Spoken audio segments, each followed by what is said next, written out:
SSC CGL 2020 ജോമെട്രീൻ്റെ base ചെയ്ത് ചോദിച്ചൊരു question ആണ്. ക്വസ്റ്റ്യൻ പറയുന്ന ഈ ഒരു ഫിഗറിനകത്ത് രണ്ട് സർക്കിളുണ്ട്. സെൻറ്റർ പിയും ക്യൂവും എക്സ്റ്റേണലായിട്ട് ടച്ച് ചെയ്യുന്നു. ഓക്കെ, ആർ എന്ന പോയിന്റിലാണ് ടച്ച് ചെയ്യുന്നത്. ടാൻജൻറ്റ് AT BT, ATയും BTയും എന്ത് ചെയ്യുന്നുണ്ട്? കോമൺ മീറ്റ് ചെയ്യുന്നുണ്ട്. ദെൻ ഒരു കോമൺ ടാൻജൻ്റ് ഉണ്ട്, TR ഉണ്ട്. ദെൻ ഇഫ് AP = 6, PT 10 ആണ്, BT കണ്ടുപിടിക്കണം.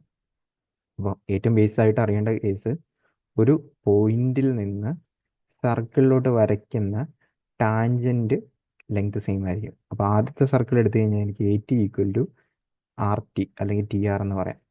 അതുപോലെ തന്നെ രണ്ടാമത്തെ സർക്കിൾ എടുത്തു കഴിഞ്ഞാൽ TR = BT എന്ന് പറയാം. TR = BT എന്ന് പറയാം. അല്ലെങ്കിൽ ഇത് മൊത്തം ഒന്ന് നോക്കിക്കഴിഞ്ഞാൽ AT = TR = BT എന്ന് പറയാം. ഇതാണ് ആദ്യം നമ്മൾ ഇതിൽ നിന്ന് മനസ്സിലാക്കേണ്ട ഐറ്റം. ഇനി ഇതിനകത്ത് AP യുടെ ലെങ്ത് 6 എന്ന് പറഞ്ഞിട്ടുണ്ട്. AP യുടെ ലെങ്ത് 6 എന്ന് പറഞ്ഞിട്ടുണ്ട്. ദെൻ PT യുടെ ലെങ്ത് 10 എന്ന് പറഞ്ഞിട്ടുണ്ട്. PT യുടെ ലെങ്ത് 10 എന്ന് പറഞ്ഞിട്ടുണ്ട്.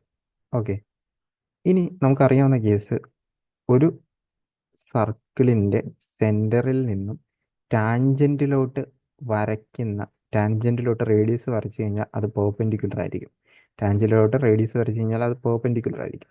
അപ്പോൾ ഇത് എത്രയായിരിക്കും? ഇതെന്ന് പറയുന്നത് പെർപെൻഡിക്കുലർ ആയിരിക്കും. ഇനിയിപ്പോൾ അവിടുത്തെ ആ ട്രയാങ്കിൾ ഒന്ന് കൺസിഡർ ചെയ്ത് നോക്കിക്കഴിഞ്ഞാൽ ഇത് 6, ഇത് 10. സോ ടാൻജൻറ്റ് നമുക്ക് പൈതഗോറൻ ട്രിപ്ലറ്റ് വെച്ച് കണ്ടുപിടിക്കാം. പൈതഗോറസ് ട്രിപ്ലറ്റ് എന്ന് പറയുമ്പോൾ 6, 8, 10 ആണ്.